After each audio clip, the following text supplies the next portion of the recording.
Yung sinasabi ni Attorney Rowena Guanzon, meron bang ano yan? Naku po, may lumabas.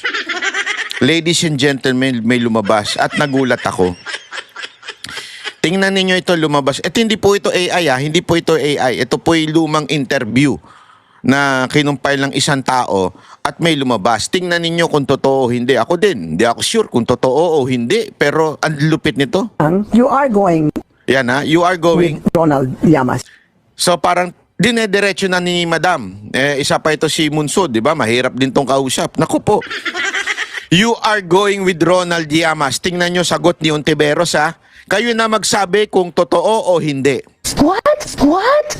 Secretary Ronald ay matagal kong kasama sa does ating that kilusan. Comrade, colleague, at so kasama ko pa rin siya hanggang 3 dekada na kaming magkakaibigan. No offense, he's not married and neither are you. I'm a widow. And he. What about Ronald? Is he married? I think... How can you know him for 30 years and Yeah. not know that he's married or not? He's a- Pak! Sa pool! yun yung malupit eh. Alam mo yung mga... Ito hindi man natin kakulay ito si Munsod. Sa totoo lang pero ang lupit magtanong nito. Ako na-witness ko ito eh. Ang na-witness ko ito na yung sa mismo sa studio, sa TV studio, nagpunta ako na siya yung tapos ito yung nagtatanong. Grabe, ang lupit nitong alin to. Ang lupit nun eh. Kasi dito nabuking siya eh. Nabuking siya eh. Ang issue dito, are you going with Llamas? Ang sagot niya, what? Tingnan niya yung paano, naalala ko tuloy yung mga, hindi ko sinasabi nagsisinungaling si Ontiveros dito pero naalala ko yung mga nagsisinungaling na asawa. Alam mo yung mga nagsisinungaling na asawa, yung galing sa labas, tapos uminom, tapos sasabi, pag tinanong ng asawa, ba't ngayon ka la? Siguro ng babae ka. Sabi, ano? Utang! Siya pa galit, di ba? Siya pa galit na pinagbintangan siya ng babae pero sa totoo lang galing siya doon sa kabit niya. Di ba? Ano yun? Ano siya sabi mo dyan?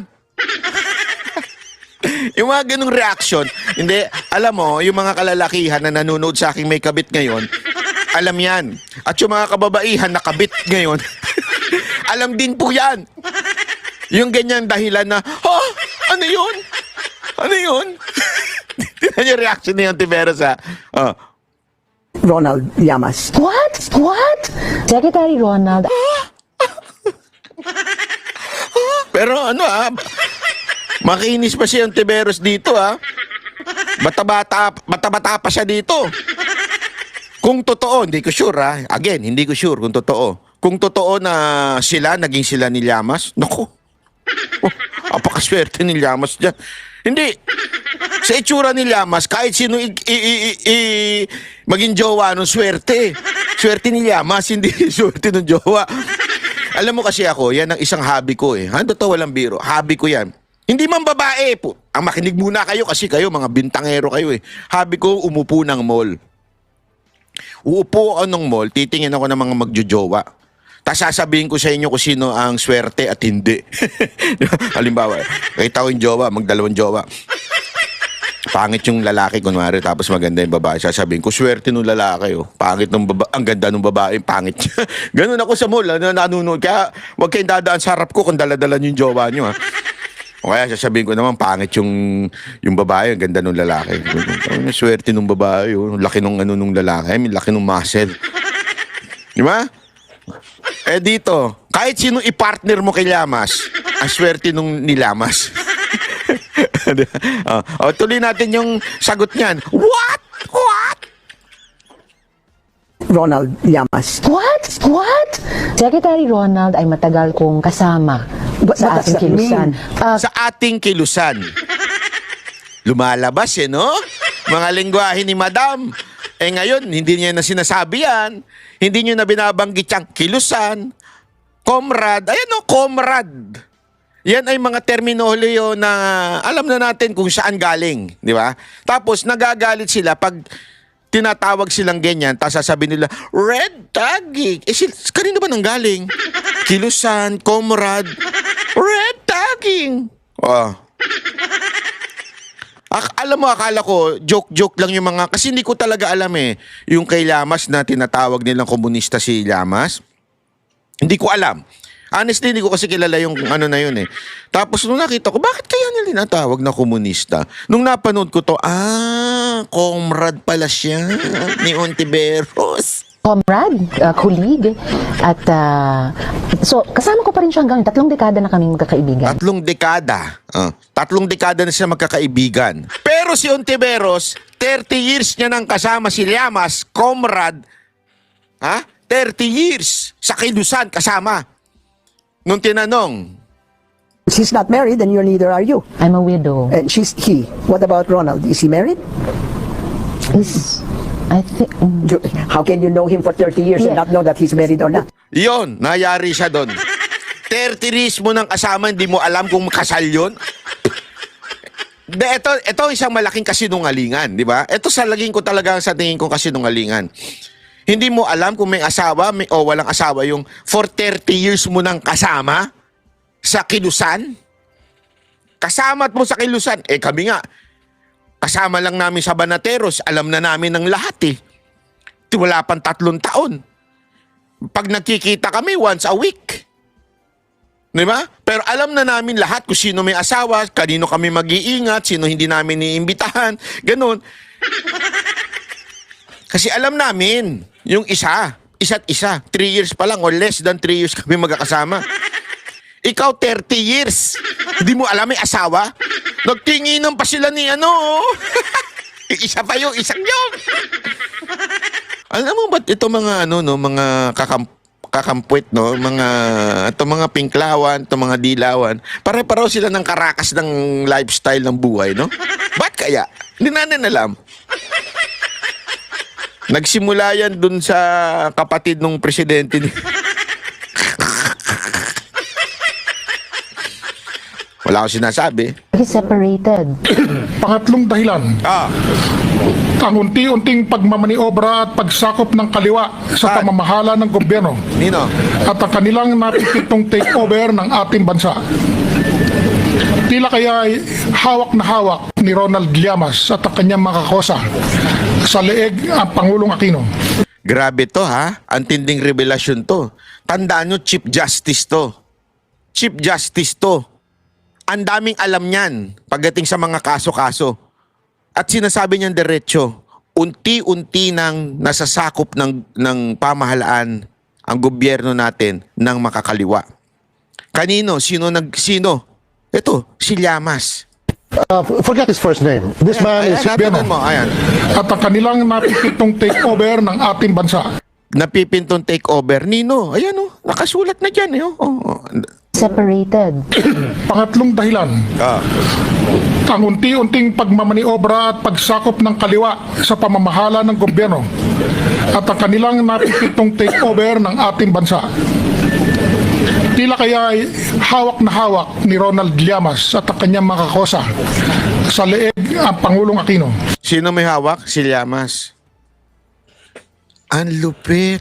Ang lalim pala nito ni Llamas. Magaling pala talaga itong mag-Llamas. Hindi, ang lalim niya. Hindi ko akalain to. Honestly, hindi ko akalain tong ganitong klaseng karakas ni Llamas. Forget his first name. This man is history before he is even current events.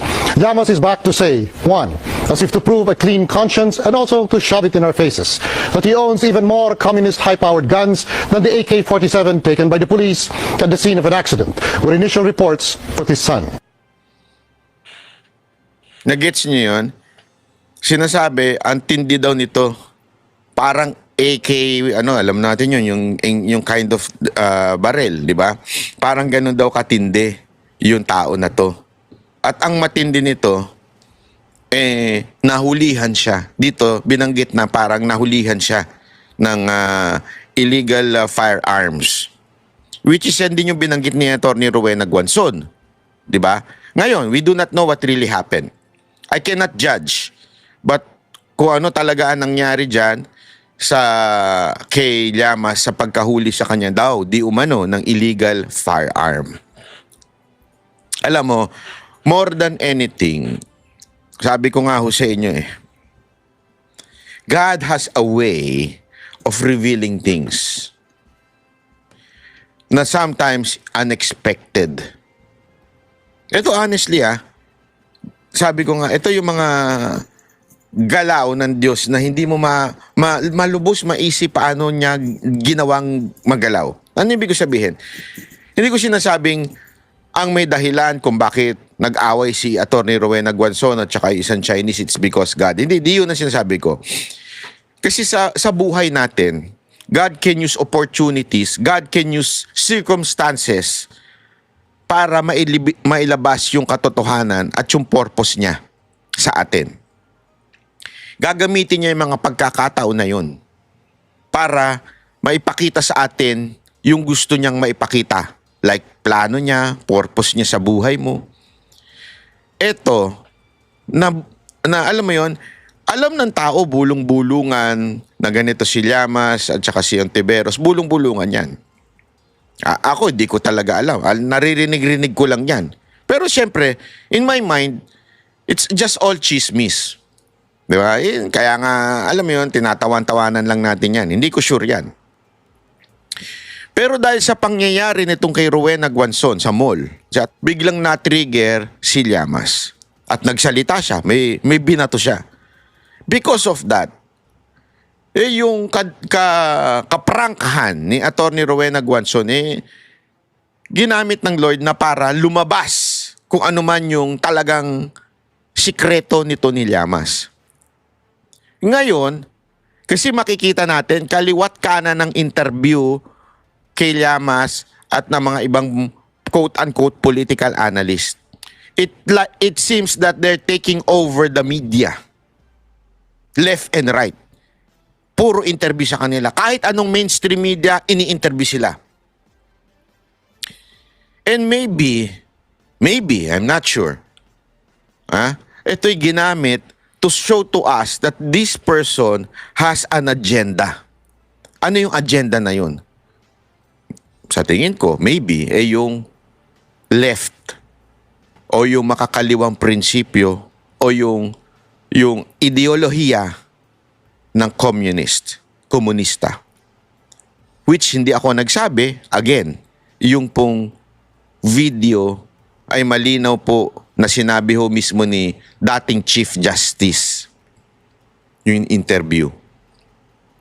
Mismo si Atty. Rowena Guanzon, ganun din ang sinabi. So, alam mo yun, parang ngayon, lumabas sa mainstream, lumabas sa social media, na this person may agenda.